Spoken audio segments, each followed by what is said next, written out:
ॐ नमो नारायणाय। तो कल हम भगवान की सुंदर वाणी सुन रहे थे, भगवत गीता। तो हमारा श्लोक था 20वां श्लोक। Please repeat after me. न जायते म्रियते वा कदाचित्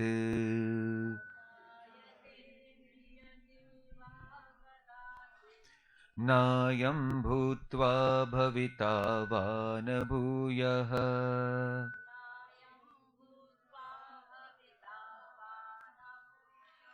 अजो नित्यः शाश्वतोऽयं पुराणः।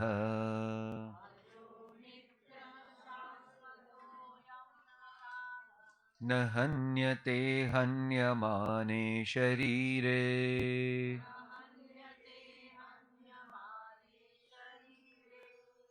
तो कल हमने एक आपको सवाल पूछा था कि वो ये था कि हम सबको अपनी आइडेंटिटी फिक्स करनी है।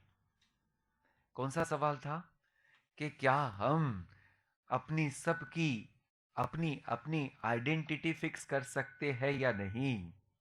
तो फिर कल का हमारा पूरा के पूरा सत्संग जो था वो ये था कि अगर हमने अपनी रियल आइडेंटिटी को समझ लिया, वो कौन सी है? साक्षी आत्मा। क्या है हमारी रियल आइडेंटिटी? साक्षी आत्मा।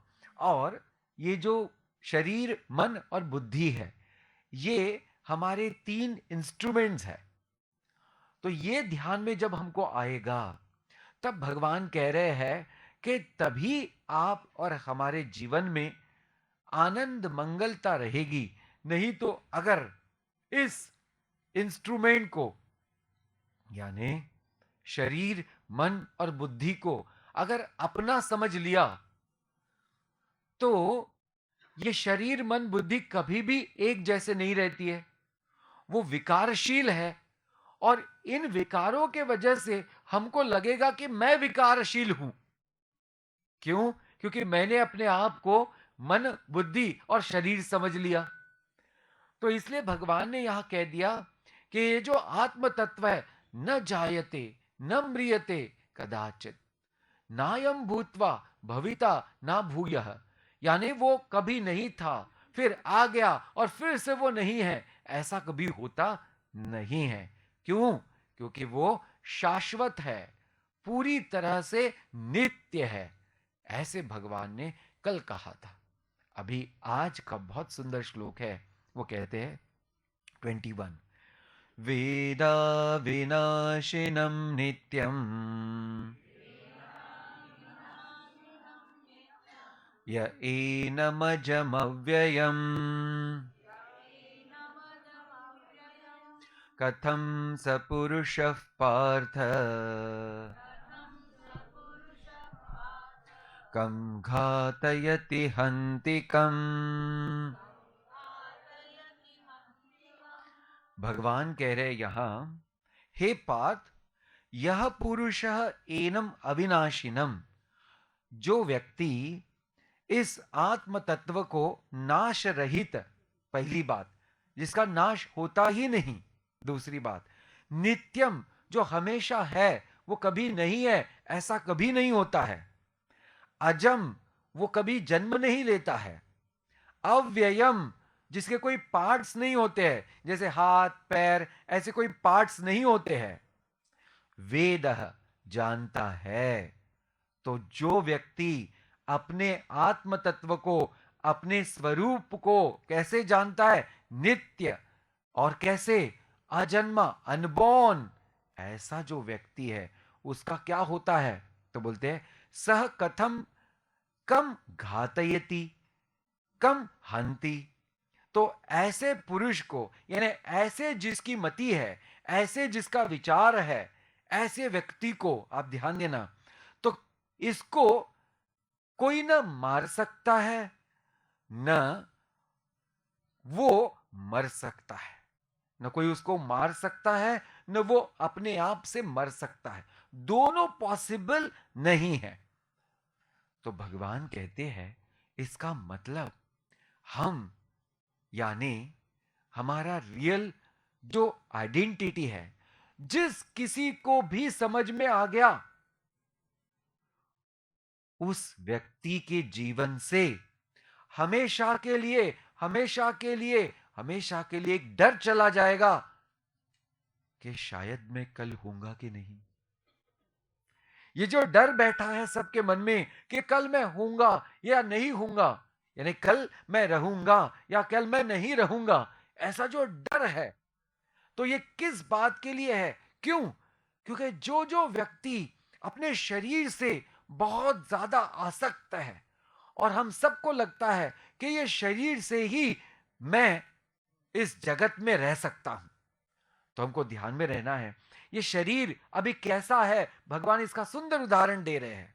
भगवान कहते हैं 22वां श्लोक, वासांसि जीर्णानि यथा विहाय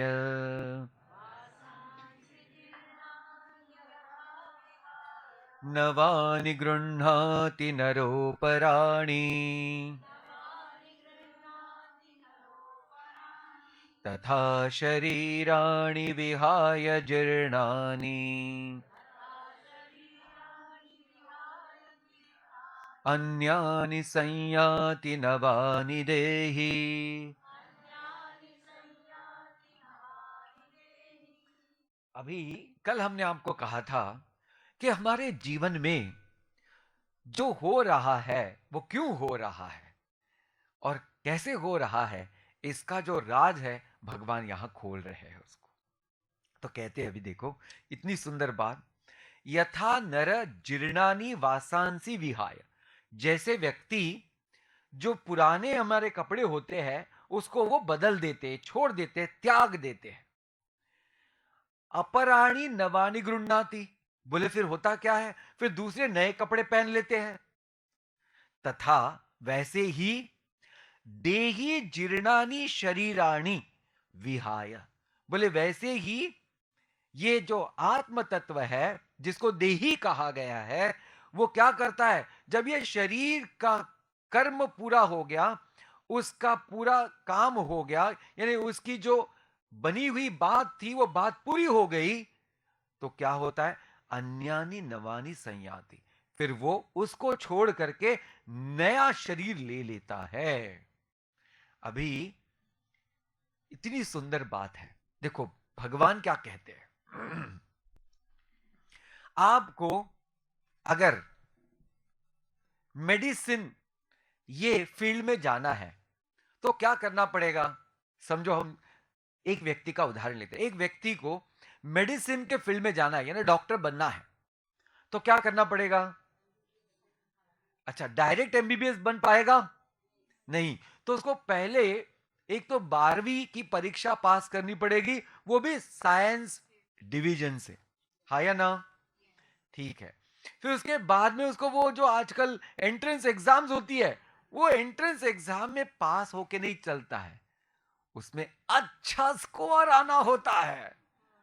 फिर अच्छा स्कोर होने के बाद में फिर उसको मेडिसिन के कोई भी अच्छे स्कूल में यानी कॉलेज में एडमिशन मिलती है। फिर वो बहुत प्रयत्न करता है, प्रयत्न करता है, फिर वो डॉक्टर बनता है। अभी देखो, जब वो हम हर साल एग्जाम लिख रहा है तो उसका चेकिंग हो रहा है कि नहीं, यस और नो। अभी आप एग्जाम लिख रहे हो, वो व्यक्ति एग्जाम लिख रहा है और कोई चेक करके उसको पास कर रहा है, यस और नो। अभी जैसे वो पास होने के बाद में फिर उसको 1 साल की एंट्रेंशिप करनी पड़ती है, हाँ या ना। और फिर उसके बाद भी एंट्रेंशिप करने के बाद भी उसको सर्टिफिकेट लेना पड़ता है उस सीनियर डॉक्टर से कि यस, अभी ये व्यक्ति इस काबिल हो गया कि ये मेडिकल प्रैक्टिस कर सकता है, हाँ या ना। अभी देखो क्या हो गया, हमेशा तथास्तु बड़ा जरूरी है, हाँ या ना? तथास्तु के बगैर काम नहीं चलता है। वैसे ही भगवान बोलते हैं, आप जो काम करते हैं मैं तथास्तु बोलता हूं। देखो, दिस इज वेरी इंपॉर्टेंट। जो जो कपड़े पहनने हैं, अभी आप समझो कोई बड़े एक स्टोर में गए जहां आपको साड़ी खरीदनी है या कोई अन्य ड्रेस खरीदना है, तो कोई आपको कंपलसरी कर सकता है, वो दुकानदार, कि नहीं आप अभी आए हो ना, अब ये लेना ही पड़ेगा। कोई कंपलसरी कर सकता है? नहीं। एक अम्मा, अगर अम्मा यानी लेडी, अगर किसी किसी को अम्मा बोले तो समझ इसलिए उसको खुलासा। अच्छा, अगर वो दुकान में गई तो पहले ही वो, उसको पता रहता है कि 1 घंटा गया, वो ओनर वाले को पता रहता है कि एक आदमी क्योंकि एक व्यक्ति हजारों साड़ियां देखने वाला है, हजारों कपड़े देखने वाला है, और शायद ही उसमें से पसंद करे ना करे। तो अभी देखो, फिर भी बेचारा पूरा पेशेंस के साथ में दिखाते रहता है, दिखाते रहता है, दिखाते रहता है, आया ना, और फिर उसमें से एक पसंद आता है। यस, देन पसंद आने के बाद आपको पे करना पड़ता है। यस और no, this is very important. Without the payment, even if you want it, you will not get it. Yes और नो, ऐसे है हमारा ये चोला। चोला यानी ये शरीर। भैया, तुम तो कुछ भी चाहोगे वो नहीं होने वाला है। आपके पास क्रेडेंशियल्स है उस चीज को पाने के लिए। आप जाकर के नल्ली साड़ी में, मुझे कोई पैसा चूज कर सकते हो कुछ भी, लेकिन अगर जेब में पैसा नहीं है तो नल्ली वाले राह दिखा देंगे। देखो, भगवान भी बोलते हैं कि आपकी चाह कुछ सिर्फ काम की नहीं है, उसके पीछे आपके कर्म होना जरूरी है। उसको बोलते क्रेडेंशियल्स। ध्यान में आ गया जी? यस और नो? तो अभी ये क्रेडेंशियल्स हमको अगर चाहिए तो दूसरा कोई रास्ता है ही नहीं, हमको अच्छा काम करना पड़ेगा। तो जो जितना अच्छा काम करेगा उसको उतना अच्छा दिव्य शरीर मिलेगा। देखो जी, जो जितनी अच्छी अच्छी अच्छी कर्म की बातें सोचेगा और अच्छे अच्छे कर्म करेगा, उसको उतने अच्छे अच्छे तरह के शरीर प्राप्त होंगे अगले अगले जन्म में। देखो कितनी इंपॉर्टेंट बात है। तो पहली बात भगवान ने बता दी कि शरीर पाना किसके हाथ में है? बोलो जी।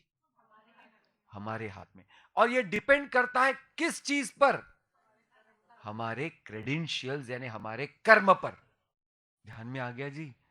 अभी जब किसी को ऐसा चोला मिलता है कि फिजिकली वो पहले दिन से चैलेंज्ड रहता है, पहले दिन से चैलेंज्ड, अभी आप क्या करेंगे? बोलो जी। यस और नो? कोई भी बोल नहीं रहा है। ध्यान में आना है। अरे अभी एक दिन भी नहीं है, वो तो फिजिकली चैलेंज पहले दिन से है, अभी उसने कुछ कर्म किया नहीं। तो ये जो चोला मिला किसके वजह से? बोलो बोलो। ध्यान दिया जी? यानी आज आपने जो चोला लिया है वो आपके ही कर्म की वजह से है। इसको ध्यान में रखना। और आपके कर्म की वजह से ही आपको उस समय का भी तथास्तु मिला है। देखो, आप जाते हो मूवी थिएटर में तो टिकट पाने के बाद 3 घंटा ही बैठ सकते हो, आप फिर कोई भी क्यों ना हो। यस और no? Why? Time is fixed. The money which you are paying is only for 3 hours। Yes और नो? अभी if you are travelling in the business class of flight. बराबर है. But as soon as the destination comes, whosoever you are, you have to leave the seat. Yes or no? क्यों भैया? नहीं, मुझे अच्छा लगा, इतना बिजनेस क्लास है ये, लोग इतने अच्छे हैं, सर्विस इतनी अच्छी है, मुझे बैठने दो ना 1 घंटा और. होगा जी? नहीं. वैसे ही जिस दिन हमारे इस चोले का कर्म पूरा हो जाए, फिर वो कौन सा दिन होगा किसी को भी पता नहीं. हाँ या ना जी? तो इसको छोड़ना ही पड़ेगा, फिर वो कोई भी क्यों ना हो. यस और नो? ध्यान में आ गया? अभी ध्यान करना ये बहुत इंपॉर्टेंट बात है.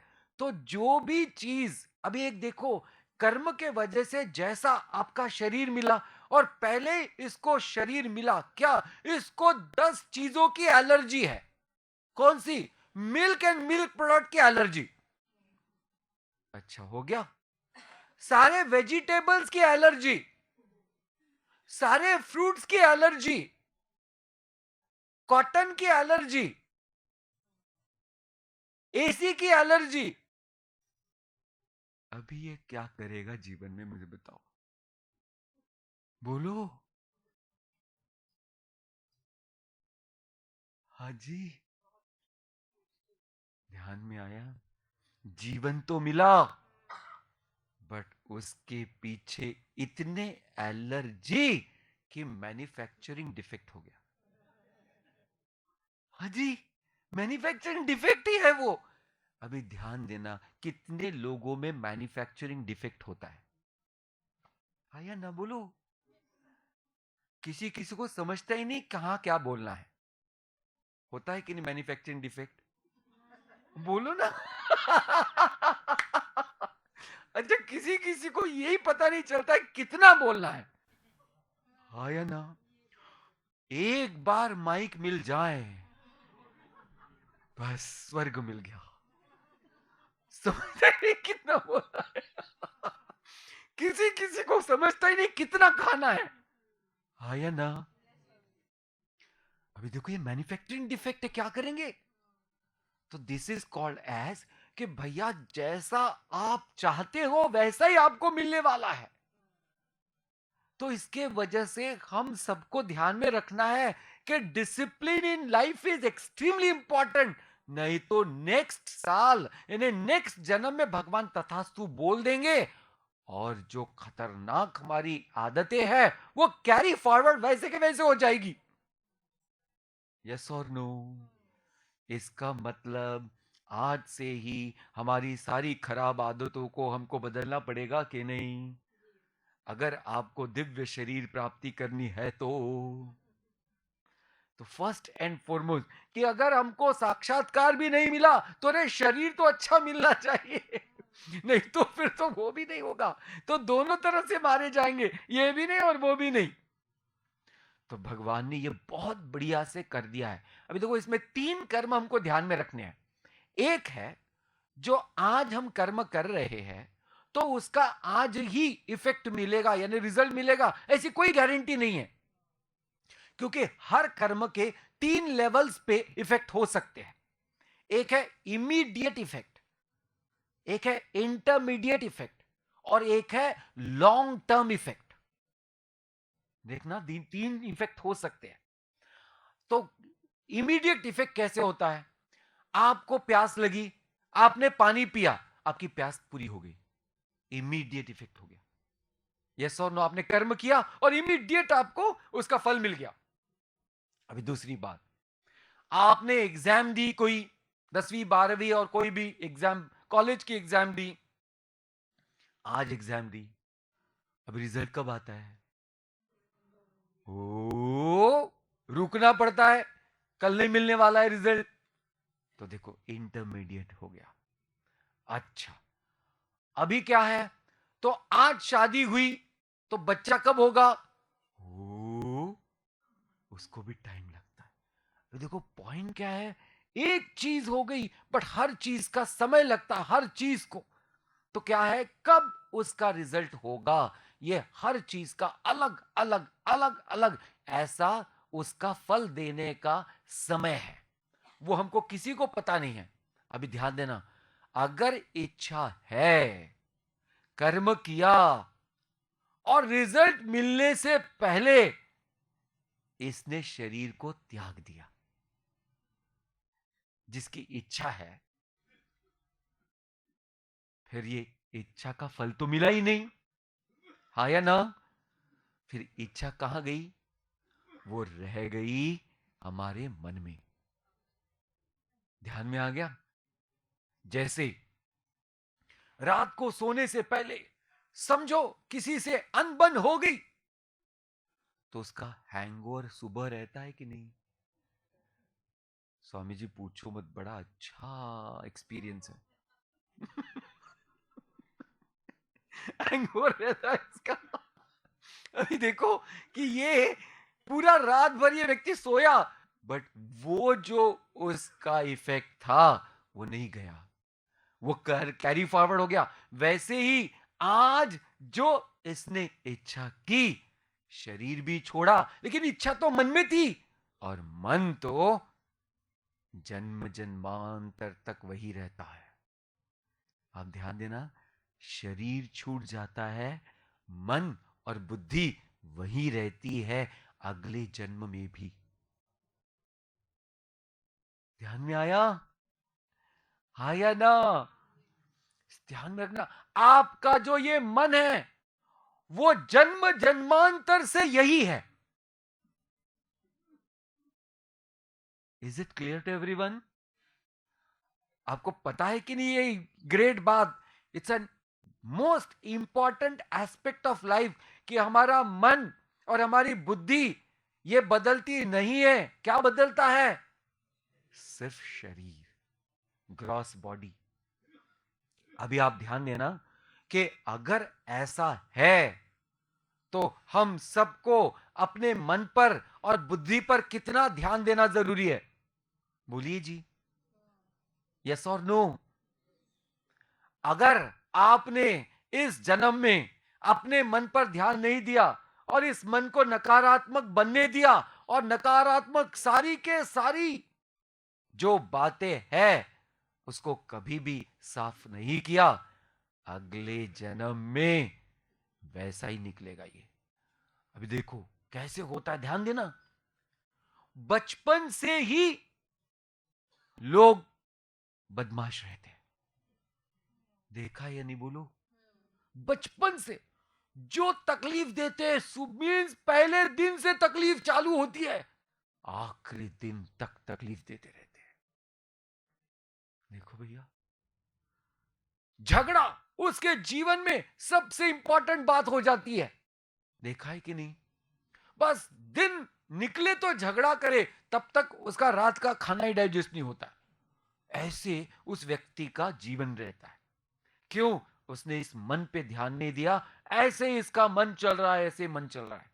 अभी इसको ध्यान देना है, इसलिए हर व्यक्ति ने अपने मन पर ध्यान देना, अपने बुद्धि पर ध्यान देना अत्यंत जरूरी है। शरीर तो बदल सकते हैं, मन नहीं बदल सकते। जो ये इच्छा रह जाती है, ये शरीर छूटने के बाद वो जाती है संचित कर्म में। कौन से कर्म में? संचित कर्म में। और जितनी भी इच्छाएं हैं उसका एक बैंक अकाउंट तैयार हो जाता है, उसको बोलते हैं संचित कर्म। देखो, जितनी भी इच्छाएं, सारी की सारी, कोई भी इच्छा डिस्ट्रॉय नहीं होती है unless and until you realise your self.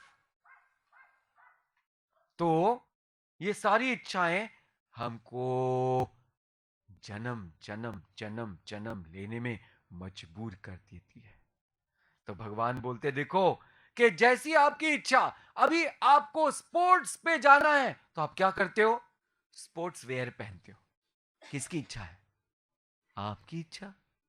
आपको पार्टी में जाना है तो पूछो मत, बोलो जी, ओहो, तो कितना समय पार्टी में गए तो क्या क्या क्या क्या पहन के, किसकी इच्छा। इस स्वामी जी, आपको पता है लोग देखते हैं। भैया लोग आपको देखते नहीं, आपकी गलत फहमी है। हाँ जी, हमको कि सब कोई व्यक्ति मुझे ही देख रहा है। उनको देखने के लिए बहुत कुछ है, वो सिर्फ हमको ही क्यों देखेंगे? लेकिन हमको ऐसा लगता है कि मुझे ही देख रहे हैं। अभी आप ध्यान देना कि क्या हम लोगों के लिए तैयार होते हैं? सोचो आप, क्या हम लोगों के लिए जो पहनते हैं वगैरह लोगों के लिए पहनते हैं? तो हमने लोगों के लिए नहीं पहनना है। पॉइंट इज दैट कि जो हमको अच्छा लगता है, जो हमको सूट होता है, पता है ना? नहीं तो लोग गोवा जाते हैं, आपको पता है, और ये ऐसे ऐसे रहते हैं, उनका नहीं इच्छा रहती कि गोवा पे बीच पे जाके छोटे छोटे कपड़े पहने, और ये मोटे मोटे लोग छोटे छोटे कपड़े पहनते। अब पूछो भैया भगवान, फिर वो दृश्य न देखे तो ही अच्छा है। हाँ जी, अरे आपको भैया कपड़े पहनने हैं ना, तो आपको ऐसा शरीर भी होना चाहिए। यस और no? This is very important. ऐसे कुछ भी नहीं कर सकते हैं। द पॉइंट इज दिस, तो हमारे सब व्यक्तियों को, हर व्यक्ति को समझना चाहिए कि कुछ करना है तो उसके लिए उसके जैसे फिट रहना भी जरूरी है।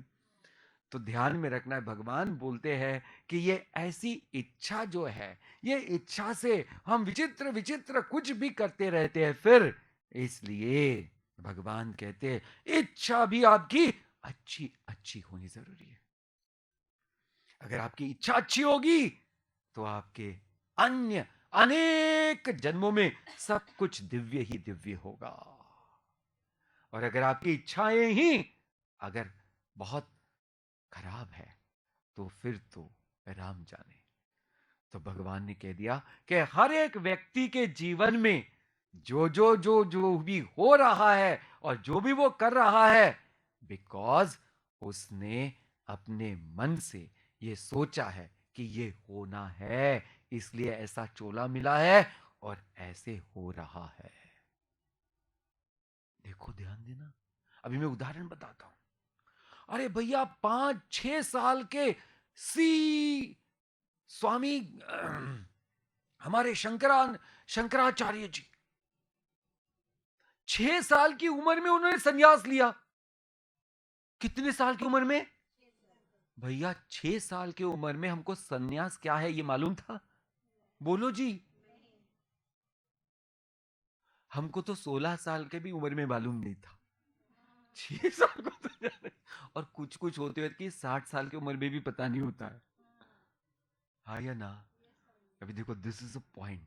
इसका मतलब जिस व्यक्ति ने 6 साल में सन्यास लिया, उसके पिछले साल में, पिछले जन्म में कैसी स्ट्रॉन्ग इच्छा होगी?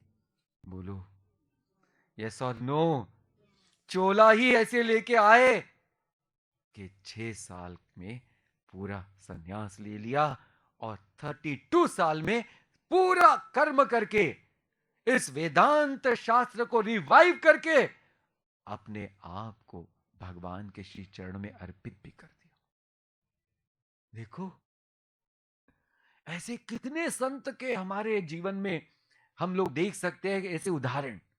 तो ये देखो, भगवान ने कह दिया जैसे आपके कर्म, जैसे आपकी इच्छा, वैसे आपके कपड़े, यानी आपका और हमारा शरीर। और जैसा दिव्य और शरीर मन बुद्धि, वैसे ही हमारे जीवन में दिव्यता होगी। इसके लिए हर एक व्यक्ति को दिव्य कर्म करना अनिवार्य है। आगे चलते हैं। अभी भगवान कह रहे हैं, श्लोक नंबर 23, 24, 25, भगवान ये कह रहे हैं कि देखो आत्म तत्व क्या चीज है। हाँ जी, प्लीज रिपीट। नैनम छिंदन्ति शस्त्राणि नैनं दहति पावकः न चैनं क्लेदयन्त्यापः न शोषयति मारुतः अच्छेद्योऽयं मदाह्योऽयम् अक्लेद्यो शोष एव च नित्य सर्वगतस्थाणुः अचलोऽयं सनातनः अव्यक्तोऽयमचिन्त्योऽयम् अविकार्योऽयमुच्यते तस्मादेवं विदित्वैनं नानुशोचितुमर्हसि।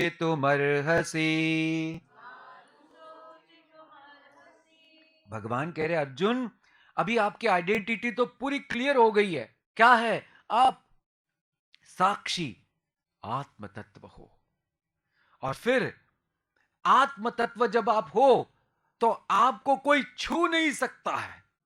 तो डर किस बात का और शोक किस बात का? अभी कहते वो देखो क्या नहीं हो सकता है आत्म तत्व के साथ। शस्त्राणि न छिन्दन्ति, कोई शस्त्र काट नहीं सकता है। पावकः न दहति, आग उसको जला नहीं सकती है। आपः न क्लेदयन्ति, कोई भी जल उसको गला नहीं सकता है। मारुतः न शोषयति, कोई भी वायु उसको सुखा नहीं सकता है। अच्छेद्यः, कोई भी उसको काट नहीं सकता, उसको छेद नहीं कर सकता है उसमें। अदाह्यः, उसका कोई भी जला नहीं सकता है। फिर अशोष्यः, उसमें कभी भी शोक हो ही नहीं सकता है, उसको कभी भी पूरी तरह से सुखा नहीं सकते हैं। नित्य सर्वगत अचल स्थाणु सनातन, क्यों? क्योंकि वो कैसा है? अभी ध्यान देना, जैसे मैंने कल आपको उदाहरण दिया था, आकाश के जैसे है आत्म तत्व। तो क्या आत्म तत्व को, जैसे वो आकाश है, तो आकाश को कोई जला सकता है? नहीं। आकाश को कोई काट सकता है? आकाश को कोई गला सकता है? नहीं। आकाश में कोई छेद कर सकता है? नहीं। क्यों? क्योंकि वो इतना सूक्ष्म है कि जो सारे पदार्थों से परे है। वैसे ही आत्म तत्व आकाश से भी सूक्ष्म है, इसलिए वो आकाश से भी परे है। बोलते हैं अव्यक्त अयम अचिंत्य, उसका चिंतन भी नहीं कर सकते। क्यों? क्योंकि चिंतन करने के लिए आपको कोई ना कोई गुण की जरूरी होती है, और उस चीज में अगर गुण ही नहीं है, वो गुणातीत है, तो उसका चिंतन भी नहीं हो सकता है। न उसको रूप है, न कोई रंग है, न कोई गुण है, न क्रिया है। तो किसी चीज में अगर ये चारों चीज नहीं है, तो उसका चिंतन ही नहीं हो सकता है। बोलते हैं एनम एवं विदित्वा अनुशोचितुम न अर्हसि।